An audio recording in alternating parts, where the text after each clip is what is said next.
Welcome to Galveston Unscripted. Pirates and Privateers in Galveston. The pirate and privateer, Jean Lafitte, and his role in Galveston history.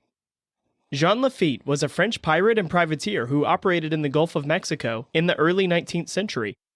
In 1817, he chose Galveston Island for his smuggling outpost, after he was driven out of Louisiana by the United States government.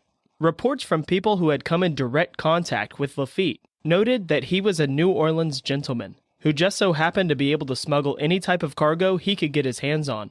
His knack for smuggling, along with his politeness in social situations, led to the nickname the Gentleman Pirate. This nickname, however, does not stand the test of time. Jean Lafitte is infamous in American history. He is known as a smuggler, pirate, gun for hire, and slave trader. He fought against the U.S., and shortly after was hired by the U.S. government to fight against the British in the War of 1812. Although Lafitte's origin, demise, and actions are highly contested, his privateering career was well documented. The main difference between a pirate and privateer is that a government hires privateers for the plundering of the hiring government's enemies. Jean Lafitte and his crew were issued letters of marque by governments who did not have powerful navies. These letters of marque would give the captains and crew permission to capture and steal the ship and cargo of the issuing government's enemies. It has been said that Lafitte would work for anyone who would pay him for his services on the open ocean.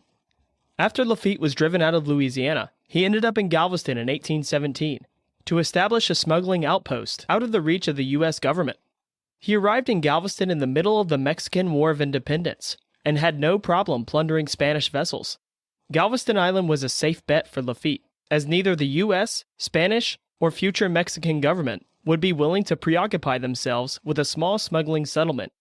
When he arrived, he found that there had already been a small colony established, founded by Spaniard Louis Aury. Shortly after establishing his Galveston colony, Aury had sailed from Galveston to provide assistance to the fledgling Mexican government. While he was away, Jean Lafitte had taken over the small island outpost. Lafitte quickly realized the naval and shipping benefits of an island such as Galveston. Lafitte had many followers from his Louisiana operations who willingly accompanied him to Galveston. He set up a shipping and smuggling outpost, which shortly expanded into a colony of over 1,000. During Lafitte's heyday in Galveston, his home would have sat just a few paces away from Galveston Bay. This house he built was known as Maison Rouge, which is French for red house. Besides the name, there is very little evidence that points to the home actually being red. There is currently a Texas historical marker where Lafitte's home once sat in the colony. You can find it on 14th and Harborside. Lafitte's exciting pirate legacy may not be as glorious as the media and stories make it out to be. Lafitte's men caused trouble for the native population on the island. The original inhabitants on the island were known as the Karankawa, an indigenous population that has roots in this area for thousands of years. At first, the pirate colony and the Karankawa traded and mingled socially, but tensions grew as the two groups tried to live with separate interests on the same island.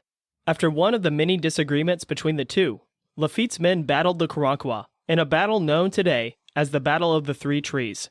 This show of force effectively drove the Karankawa off the island. On top of being responsible for forcing the native population off of the island, Jean Lafitte was also involved in the illegal slave trade. Although slavery was legal in the United States, the importation of slaves had been outlawed since 1808. Since Texas was a part of Spain, Lafitte was able to fly under the radar of U.S. authorities, as well as use loopholes in the U.S. slavery laws.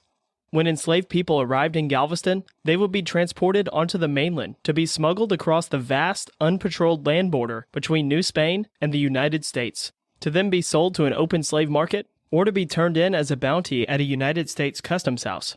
Lafitte was known to steal, smuggle, and plunder just about anything. His Galveston operation had an annual income in the millions of dollars. This all came to an end in 1820, when one of his men attacked an American merchant vessel. The U.S. Navy sailed to Galveston to force Lafitte out of the Gulf of Mexico. Lafitte agreed to leave the island without any fight.